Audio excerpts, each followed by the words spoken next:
वो कैसे हो क्लास का, ठीक है ना, क्या करें और क्या ना करें। तो एक तो हमने देखा कल, सबसे पहली बात है इफेक्टिव फ्लो जो है, तो फ्लो में हर श्लोक का, हर अध्याय का, हर टॉपिक का लिंकेज पता होना चाहिए।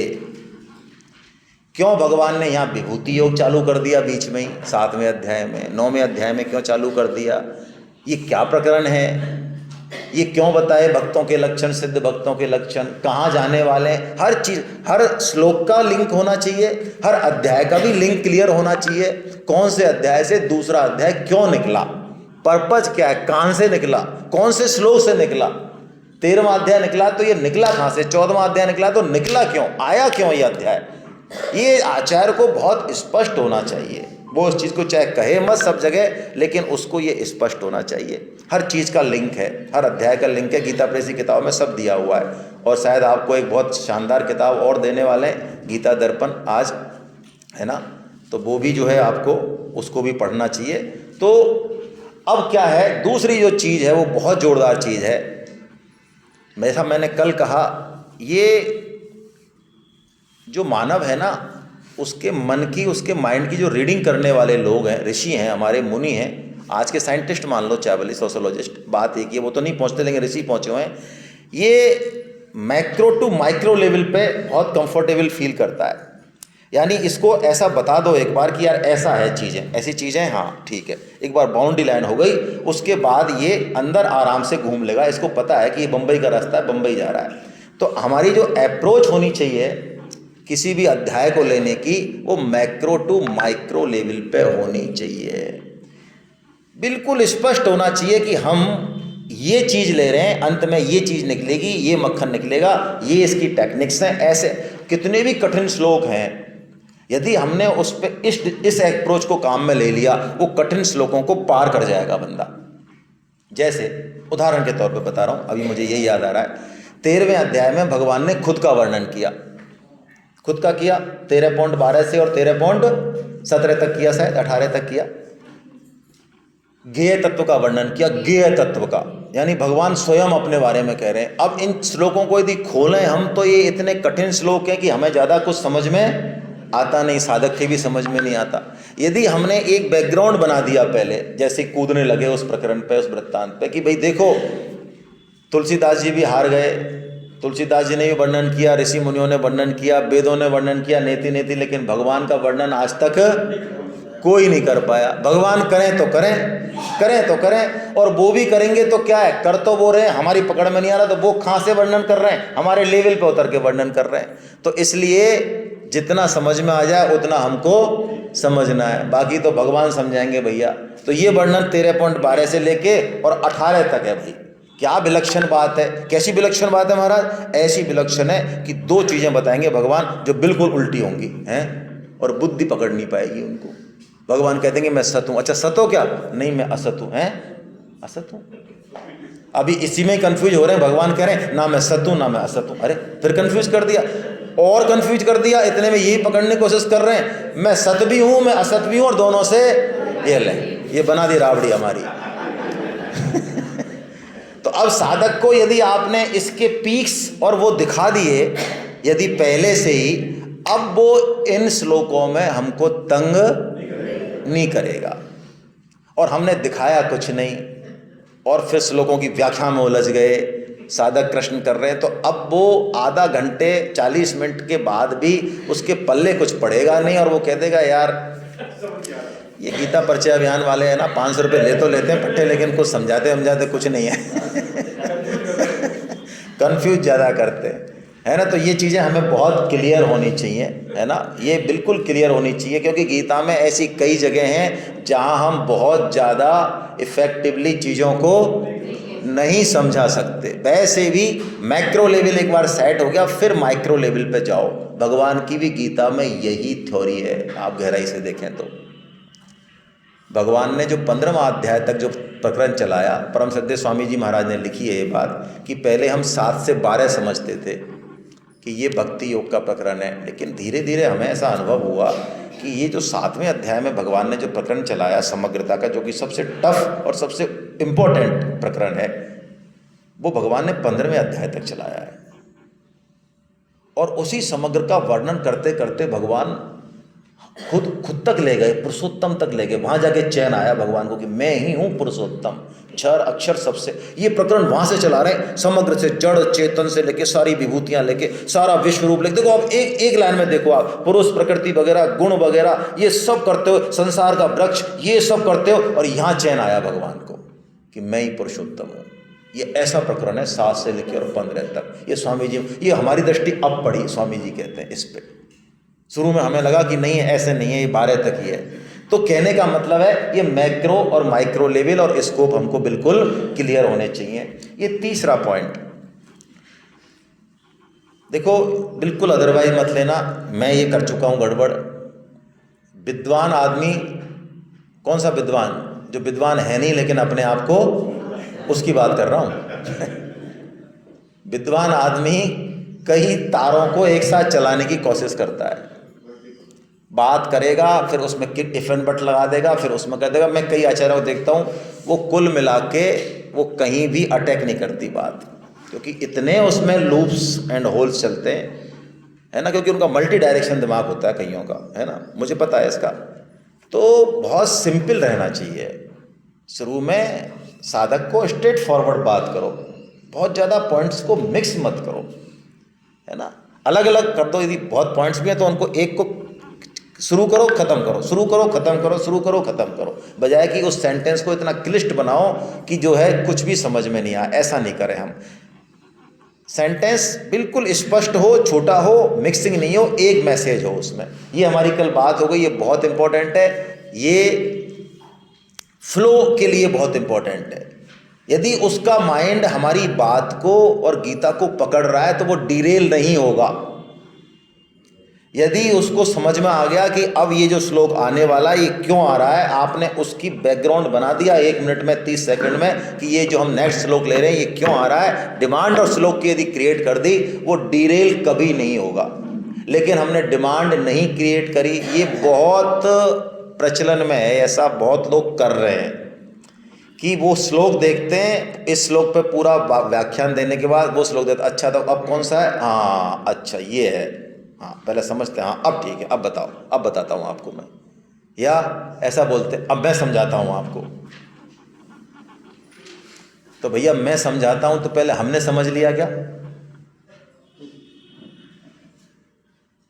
समझ लिया? तो समझाएगा कौन? कौन समझाएगा? जिसने खुद ने। अब समस्या यही है, जिसको ब्रह्म का अनुभव हो गया वो मुंह नहीं खोलता, और जिसको नहीं हुआ उसका खुला ही रहता है। यही एक समस्या है, करें क्या? ये दिक्कत है। वो लठ लेके पीछे पड़ रहे थे, तुम मुझ समझ यार, संतोष जी को कुछ नहीं आया, महावीर जी को हमसे समझ, तो हमने पकड़ ली इस श्लोक की बात, तो हम समझाएंगे। स्वामी जी तो हाथ जोड़ते हैं, स्वामी जी तो कई बार एकदम साइलेंट रह जाते हैं, बोलते नहीं हैं 2-2 मिनट तक। तो एक बार पूछा तो स्वामी जी ने कहा, भाई ब्रह्म को ब्रह्म क्या समझा है? ब्रह्म स्वरूप ही तो है सब, तो ब्रह्म को ब्रह्म क्या तो बोले और क्या समझाए? अज्ञान के आवरण में होंगे लेकिन है तो ब्रह्म ही। तो कुछ ऊपर नीचे का मामला हो तो पानी फ्लो करे, बराबर में कहाँ फ्लो करे पानी? और ज्ञान कब फ्लो करे? ज्ञान जब फ्लो करे जब मैं अपने आप को ज्ञानी मानूं, तो ज्ञान फ्लो करे। और मेरे को ज्ञान है ये मेरे दिमाग में नहीं है मान लो, क्योंकि ज्ञान स्वरूप ही हो गया। वो जब स्वरूप ही हो गया तो अलग है ही नहीं ना, मैं खत्म हो गया। तो ज्ञान स्वरूप होने के बाद मैं ज्ञानी हूँ, ये बात त्रिकाल में भी आएगी नहीं दिमाग में। तो जब आएगी नहीं तो सामने वालों को हमने अज्ञानी कहाँ समझा, और सामने वालों को अज्ञानी नहीं समझा तो बोलने की बात ही कहाँ पैदा हुई? तो एक तो साथ खड़े रहें, इसकी प्रैक्टिस करें आज से ही। कभी भी, क्योंकि आदतें छूटेगी नहीं, कभी भी भेद पैदा नहीं करें क्लास में अपने बीच में और साधकों के बीच। कोई सेंटेंस ऐसा नहीं बोले जिससे ये पता चले कि हम अलग हैं और साधक हम हमको, हम तू तुमको, आप आपको, कुछ नहीं। हम बिल्कुल साधक के साथ खड़े रहें एकदम। समझ में भी नहीं आया तो हम, आपको समझ में नहीं आया, गलती है तो हम, बिल्कुल भेद की वृत्ति बिल्कुल निकल जाए एकदम।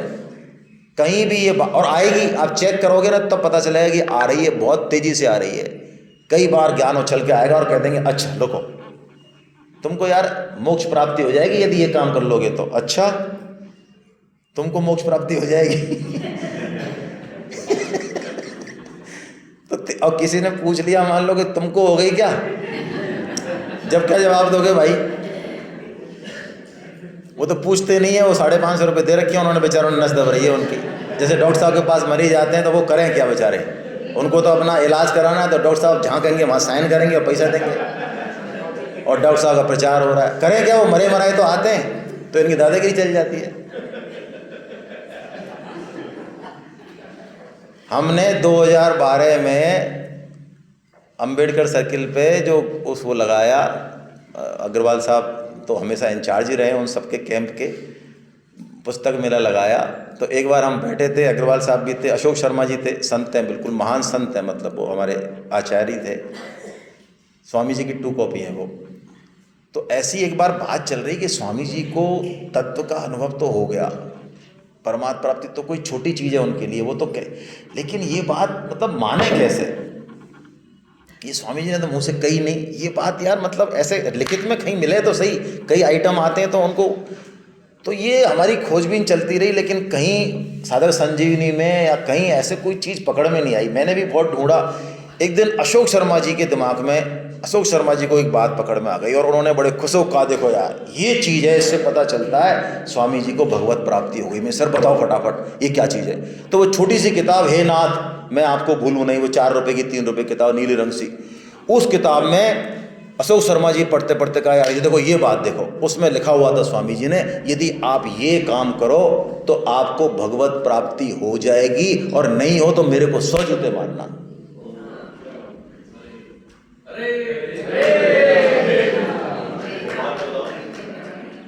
कौन कह सकता है ये?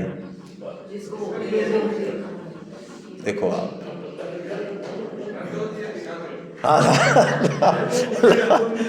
हाँ लाओ लाओ,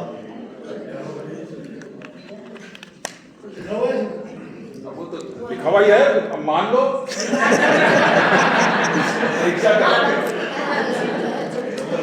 ये गीता उसकी है प्रकाशन की, एक वो दूसरी है, हे नाथ मैं आपको भूलूं नहीं, उसमें ऐसे हाथ कर रखे हैं यार, उसमें लिखी हुई है, इसमें नहीं है।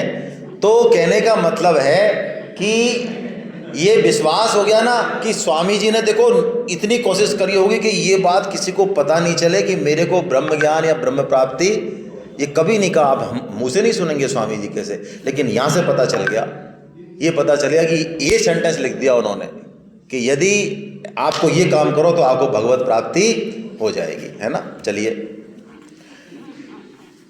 मतलब एक 1.5 घंटे की 2 घंटे की क्लास, और वो भी गीता की, भाई देखो भारी तो है।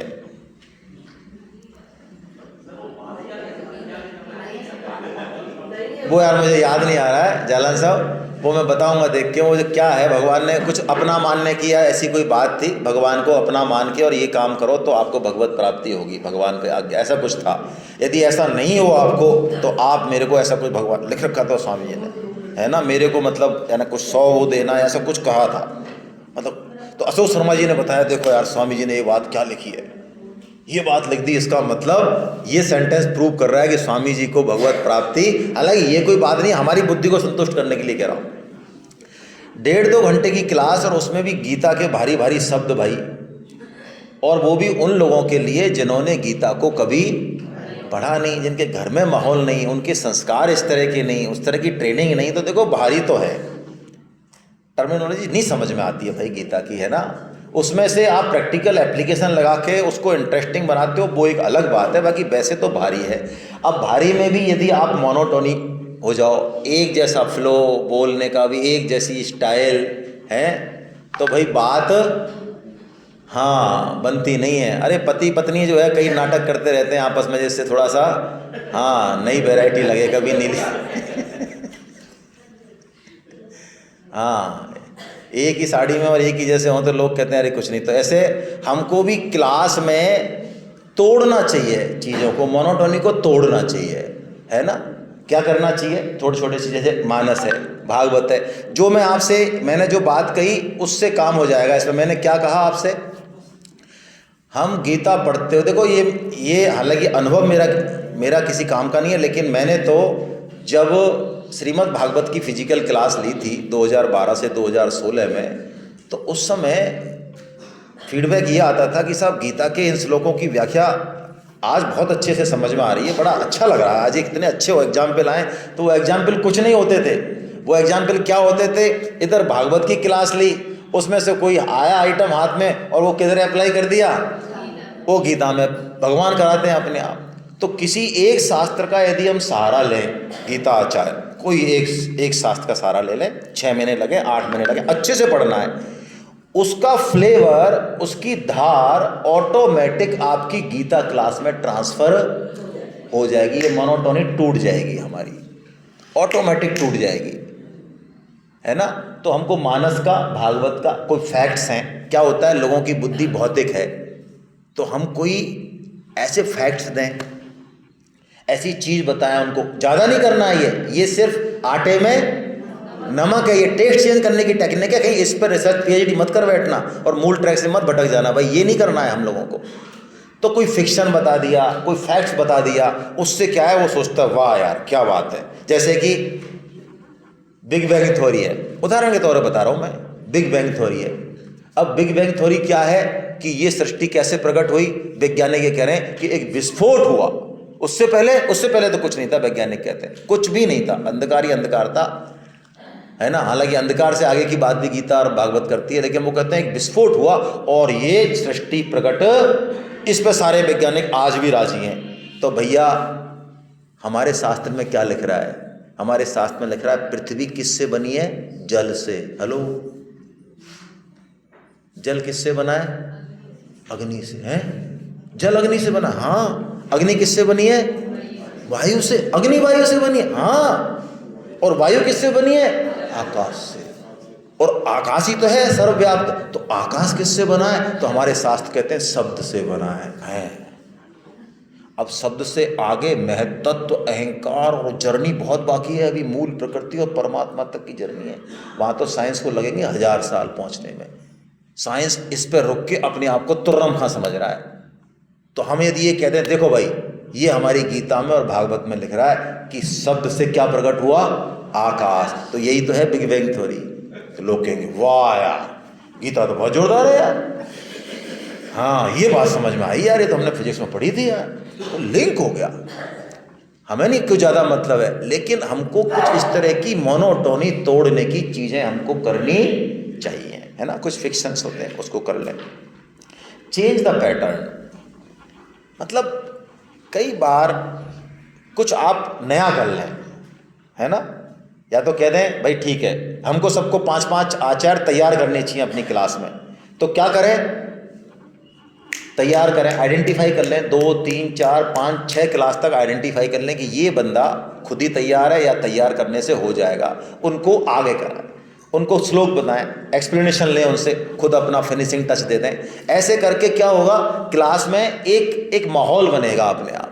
अब मैं आपको बताऊं, जैसे उदाहरण के तौर पे कल इतने सारे लेक्चर हुए और मुझे जो फीडबैक आया, और शायद आप भी उससे एग्री करेंगे, सबसे बढ़िया लेक्चर जो है नित्या का रहा। मेरे ख्याल से आप इससे एग्री कर रहे होंगे, सब ज़्यादातर कर रहे होंगे, चलो कुछ नहीं कर रहे होंगे तो। अब मैं आपसे पूछता हूँ, नित्या का सबसे बढ़िया क्यों रहा? चेंज था, पार्टिसिपेशन था उसमें, है ना, पार्टिसिपेशन था। मतलब हम लोग क्या हो गया, सब उससे इन्वॉल्व हो गए। अब आदमी को खुद इन्वॉल्व हो जाए ना आदमी, फिर तो बल्कि कोई भी कैसा भी कार्यक्रम हो उसको मज़ा आता है कि नहीं यार मैं नाचा था, वो शादी तो बहुत अच्छी थी, है ना क्योंकि उसको नाचने को मिल गया ना। हाँ, वो प्रोग्राम बहुत बढ़िया था यार, हाँ हमने दीप प्रज्वलन किया, उसमें चीफ गेस्ट हम ही थे।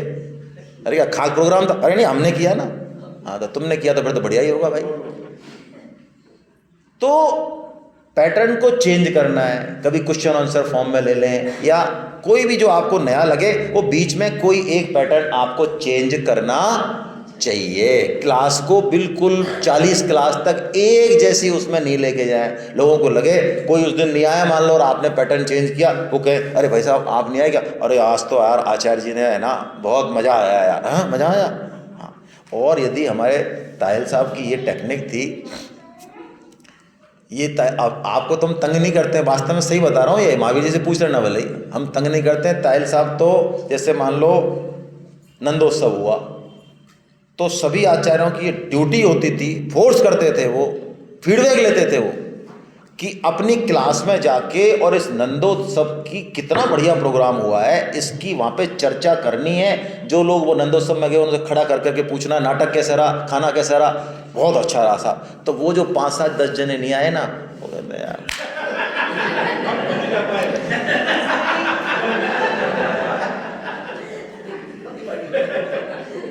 जैसे कि 4 धाम यात्रा गई और ये पट्टे वहाँ से फोटो भेज रहे हैं, है ना, और वहाँ से वो कर रहे हैं, तो हम यहाँ बैठे बैठे क्या कर रहे हैं, हम चले जाते हैं यार। हाँ, कुंभ जैसे जो है जो भी है। अब क्या है, आपके 10 बार कहने से वो जो नहीं मानता है ना पट्टा, वो इस टेक्निक से वो कहेगा यार अगली बार नंदोत्सव भाई साहब मेरे 2 टिकट रखना यार। हाँ, तो फिर वो तो गीता क्लास में उसका इंटरेस्ट क्रिएट होगा। ये टेक्निक्स है, ताहिर साहब इसको कराते थे। और यदि किसी ने नहीं किया, सर मैं सही कह रहा हूँ ना, अग्रवाल साहब बैठे हैं, मेरी किसी बात को आपको यदि वेरीफाई करना है तो BM अग्रवाल साहब जो है हमारे पैटर्न है सबसे, हाँ ये बता देंगे, कोई गलत बात होगी तो भी बता देंगे, क्योंकि इनसे दाई से पेट क्या छुपाना, इनसे किसी का कुछ नहीं छुपा है। ये पूरे ट्रस्ट का हिसाब किताब सब आचार्यों का सब कुछ इन्हीं के पास था। हाँ, ताहिल साहब कोई पता नहीं है, लेकिन BM अग्रवाल साहब को सारी चीज़ पता है, तो इनसे झूठ नहीं बोल सकता मैं, है ना। ये नहीं होंगे, जब थोड़ा बहुत बोल दूंगा भले। तो be clear, prepare and confident, इस पर चर्चा हमारी खूब हो। हाँ यस सर, खुराना साहब। हाँ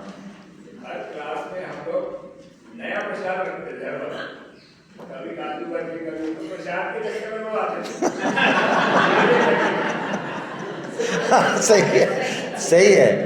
दूसरा प्रसाद की बात आ गई तो चलो एक टिप्स और दे देता हूँ, वो इसमें नहीं है। जो आदमी ऐसा लगे आपको कि ये इर्रेगुलर है ना, या थोड़ा सा वैसा है, उस पर जिम्मेदारी डालो, है ना। उससे कहो अच्छा भाई साहब आप सेवा कर देंगे प्रसाद की, नहीं अब ठीक है, अब बेटा आएगा 6 बार क्योंकि जिम्मेदारी आ गई, है ना। उनसे ऐसे जो रेगुलर है और जो भाव वाले जो उछल के कह रहे भाई साहब हम ले आए प्रसाद, उनसे को डटो डटो डटो, और उनको उखाड़ो।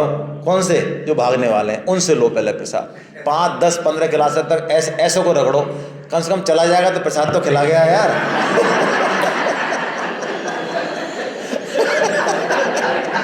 अरे भाई मैं ये कह रहा हूँ, प्रसाद खा लिया वैष्णवों ने तो उसकी अच्छी पारवी बनेगी, हमारा आशीष रहेगा, ये कह रहा हूँ मैं। आप पता नहीं खा ले जाते हो बातों को यार।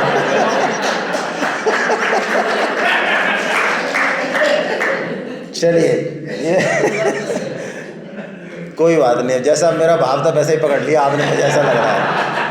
अब मैं डैमेज कंट्रोल कितना ही करता रहा हूँ। ब्रेक द आइस, ये हमारी बात हुई है कल, है ना। कुछ स्टोरी सुना दें बीच में, है ना, कुछ कोट्स दे दें। विवेकानंद जी के कोट्स है, महात्मा गांधी के कोट्स है, कई वेस्टर्न फिलोसोफर भी हैं, उनके भी हैं, है ना। जैसे एक धन का कोट्स है, मुझे याद आ रहा है कि धन भगवान नहीं है लेकिन भगवान से, हाँ, तो धन वाले लोगों को कहते हैं वाह यार भाई साहब ये बहुत सही बोला था। ऐसे कुछ चीज़ें करते रहें उसमें, है ना। दूसरा, कभी भी हेसिटेशन नहीं रखें, टेंशन में नहीं आए। आचार्य जो छोड़ देते हैं ना आचार्य से या तैयार नहीं होते, उसके पीछे ये 2 कारण बहुत मुख्य हैं। 2 कारण बहुत मुख्य हैं। टेंशन नहीं रखना, हम तैयारी पूरी करनी है, टेंशन नहीं करना। टेंशन भगवान को दो, भगवान ने कहा ये मेरे को दो, तेरा कर्म करने में, टेंशन करने में नहीं है, टेंशन मेरे को दे, ये डिपार्टमेंट मेरा है। जब मैं इतने लोगों का टेंशन कर रहा हूँ तो तू क्या है, तू तो मक्खी मच्छर है, तेरी क्लास क्या है, मक्खी मच्छर है। अरे मैं बैठ जाऊँगा खोपड़ी में सबके में, तो वो सब तेरी जय जयकार करेंगे क्लास में। हाँ, भगवान यदि चाहें, बताओ, हमारे 40-50 साधु की खोपड़ी में बैठ जाएं, जज जाए भगवान के, आप कनेक्शन फिट हो जाए, भगवान घुमा दें खोपड़ी उनकी। क्या बात कर रहे हो हैं? अरे भाई क्या बताएं, हालांकि व्यक्तिगत अनुभव नहीं बताना चाहिए। हमारा जो छोटा बेटा है वो बहुत अच्छा पैकेज छोड़ के बम्बई IIT से किया उसने, और उसने कहा कि मुझे RBI का एग्ज़ाम देना है, और RBI में केवल 26 सीट। बाकाबा साहब तो समझते हैं इस चीज़ को, IAS से भी टफ एग्ज़ाम है वो, 1.25 लाख व्यक्तियों में से 900 पास हुए मेन में, उसमें से भी 160 हुए इंटरव्यू में, 160 में से 26 लोग हुए। मतलब perks wise, facility wise, power wise बहुत अलग है। तो टेंशन तो है थोड़ी सी कि मेहनत कर रहा है नहीं होगा। तो एक भक्त है हमारे, अब नाम तो क्या लूँ उनका, या ले लेता हूँ चलो, उसने एक फार्मूला दिया है इसको और हमको टेंशन फ्री कर दिया। उसने कहा तू तो क्या करना, जब रिजर्व बैंक में घुसे अंदर है ना, तो एक तो ये चौपाई बोल देना, प्रवस नगर कीजिए सब काजा और हृदय राग कौशलपुर राजा। और जितने मेंबर हों सामने उतने भक्तों को याद कर लेना, एक एक भक्त उनकी खोपड़ी पे बैठ जाएगा बेटे उनकी, है ना।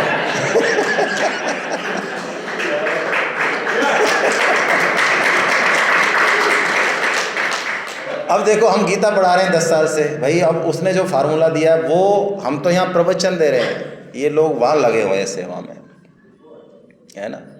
ये बहुत ऊंची चीज़ है। सेवा का रस जिसको आ गया वो बहुत अलग लेवल पे चला गया। हम तो अब ऐसी चीज़ बता दी, बताओ। तो टेंशन बिल्कुल नहीं करनी, बल्कि इसको एंजॉय करना है कि हमको ये मौका मिल गया। डर किस बात, अरे मैं कह रहा हूँ क्या डर है बताओ। क्लास नहीं चल पाएगी, बोल नहीं पाएंगे, लोग रिजेक्ट कर देंगे, आपको हटा दिया जाएगा, इससे घटिया तो कुछ नहीं है। तो भैया तो भी हम तो कुछ लेके ही मरे हैं। वो कहते हैं ना बनिया के घर पे जाओ, बनिया की दुकान पे जाओ, गुड़ आओगे तो वो चबन नहीं चिपक जाएगी उसके, तो भी है ना कुछ तो चिपका के लाओगे, तो अभी हमारा फायदा ही तो हुआ अल्टीमेटली, क्या नुकसान हो गया बताओ। और रही बात नाक कटने की, तो भैया मैं बहुत स्पष्ट रूप से इस बात को ठोक के कहता हूँ, हमारी सबकी नाक कटी हुई है।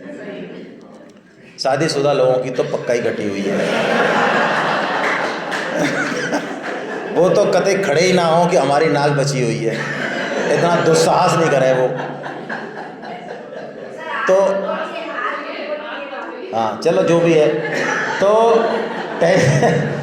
टेंशन लेस, एजिटेशन बिल्कुल नहीं करना है ना। ये परिवार है। अभी आपको शुरू में थोड़ा ऐसा लग रहा है, देखो ये जो साधक है, गीता का आदान प्रदान हो रहा है ना, हमारे संबंध का बेस क्या है, कोई भौतिक चीज़ नहीं है, भगवान की वाणी हमारा बेस है।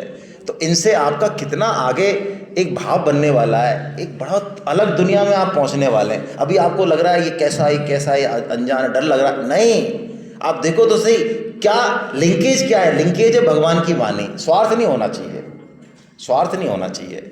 हम अपने साधकों से कोई काम करा लें, या तायल साहब ने साधकों के इंट्रोडक्शन का इसलिए बंद कर रखा था सिस्टम, साधकों का इंट्रोडक्शन होगा साल के अंत में होगा, क्योंकि यदि मुझे पता चल गया भागवत साहब IAS है, तो अब नेचुरली है कि मेरा इंक्लिनेशन की तरफ क्लास में हो जाएगा। हमारी क्लास में तो IAS भी हैं, RS भी हैं, IG भी हैं, इंडस्ट्रियलिस्ट भी हैं, VC भी हैं, बहुत लोग हैं, है ना। तो उनसे हम कोई स्वार्थ करा लेंगे, काम करा लेंगे, इस भाव से यदि हमने आगे बढ़े तो दिक्कत होगी। अदरवाइज तो बहुत जल्दी हमको एक अच्छा एक माहौल और अच्छा एक वो मिलने वाला है। तो टेंशन तो बिल्कुल करें ही ना किसी भी तरह की, है ना। और एक और टिप्स, क्लास पोटेंशियल को यूज करें, नए आचार हैं। एक तो होता है लड़ना कि मेरे से ज़्यादा विद्वान है यार, इससे कैसे फाइट करूं मैं यार, ये तो मेरे को पटक देगा यार, और ये ऐसा आदमी है। एक तो ये स्टाइल है। एक है कि उनको अपने उसमें मिला लेना और यूज कर लेना पोटेंशियल को। जैसे भक्त होता है ना, वो कहता है भगवान आपसे तो ज़्यादा ताकत है मेरे में। भगवान कहते हैं अच्छा बेटा, मेरे से ज़्यादा ताकत है तेरे में, आपसे मैं प्रमाणित करा दूंगा। मेरे से प्रमाणित भी करा देगा? हाँ, कि बोलो आप मेरे साथ हो या नहीं? यहाँ मैं तो तेरे साथ हूँ। तो बताओ, एक तो आप मेरे साथ, आपकी ताकत, और थोड़ी बहुत तो मेरी भी होगी ना। तो बताओ आपसे ज़्यादा पावरफुल हुआ कि नहीं हुआ मैं? अब भगवान को हाँ करनी पड़ेगी, वास्तव में आ रही तो बात बहुत सही है यार। यही तो ताकत है जो उसने सारी ले ली मेरी अपनेपन की। तो क्लास का जो पोटेंशियल है आप चेक करें। इंटेलिजेंट आचार्य ये रीडिंग करता है कि इस बंदे की क्या क्वालिटी है, उस पोटेंशियल को वो यूज करें। जैसे मान लो मैंने कल कहा किसी क्वेश्चन का आंसर नहीं आ रहा है, आचार्य का दिमाग बिल्कुल ब्लैंक है, हो सकता है, डरने की बात नहीं है, आपके साथ नहीं सबके साथ हो रहा है। कट बता दिया, अच्छा भाई सोनिया सिंगल जी आप बता सकते हो? हाँ मैं बता दूंगी सर। आपने चाहे गलत ही बताया, एक दो से बताया, हो गया काम। तो ऐसे पोटेंशियल को यूज करें। ये तायल साहब का सेंटेंस है, मुस्कुराने में कंजूसी ना करें, है ना। भाव अनंत है, हम असली चीज़ को पकड़ा। ये मैंने टेक्निक्स तो बताई हम सब ने, लेकिन टेक्निक्स के बेस जो है ना, वो बेस छूट गया तो टेक्निक्स काम नहीं आएगी। हाँ, सिर्फ भाव भी काम नहीं आएगा, बैलेंस करें प्रवृत्ति और निवृत्ति में, लेकिन आश्रय तो भाव का ही रहेगा। लेकिन भावुक इतने नहीं हो जाए कि टेक्निक्स को यूज नहीं करें ना, वो अच्छी चीज़ नहीं है, भगवान के काम की सेवा नहीं है ठीक से। तो स्वामी जी की वाणी को नित्य सुनते रहें, गीता के श्लोकों का मनन चिंतन करते रहें, तो हमारे हृदय में भाव जो है प्रकट हो जाएंगे। एक बार जब तक की लड़ाई है कि सात्विक सुख एक बार चख लिया तो फिर जो है फिर दिक्कत नहीं है, फिर अपने आप वो आ जाएगा। ये लड़ाई 3-4 क्लासों की है, जब तक कि सात्विक सुख वो चख नहीं ले, है ना। बस अब एक तायल साहब की बात, हमारे व्यवहार व आचरण का प्रभाव सबसे ज़्यादा, उन्होंने तो परसेंटेज भी दी है सर ने, तो मैंने वो ली नहीं है परसेंटेज, कहने के तरीके का प्रभाव उससे कम, और क्या कहा जा रहा है ये सबसे कम। तो यानी कि हमारे आचरण में और भावों में हमको परिवर्तन लाना है। और लास्ट, उलझे नहीं कभी भी, प्रश्न उत्तर में भी नहीं उलझे, अपने मताग्रह को जो है वो बिल्कुल दूर कर दें, है ना। मताग्रह वाला व्यक्ति यदि मताग्रह हुआ तो कल से अब तक जितने भी सेशन हैं इनका नेट रिजल्ट 0 आने वाला है। ये अंतिम बात, लेकिन सबसे महत्वपूर्ण बात, आप यदि समझ पा रहे हैं, मैं दोबारा कह रहा हूं, यदि मताग्रह है किसी का भी लेक्चर्स के प्रति, इन भगवान की मतलब अपना एक सोच बना रखा है स्वामी जी की वाणी के इतर, उसके लिए सारी टेक्निक्स सुन के भी काम नहीं आएंगी, क्योंकि उन सब पे मताग्रह भारी पड़ेगा। मताग्रह क्या है? मैंने जो समझा, मैंने जो सोचा, मेरी जो मन बुद्धि है वही सर्वश्रेष्ठ है। ना तो स्वामी जी करेक्शन कर सकते हैं इसमें, ना गीता परिचय अभियान करेक्शन करे, कुछ नहीं। ये मताग्रह है, और एक्सेप्टिव मूड है तो बात अलग है। अब चलिए, मैं कुछ चीज़ें, लेक्चर्स तो पूरा हो गया, राजेश जी ने घंटी बजा दी।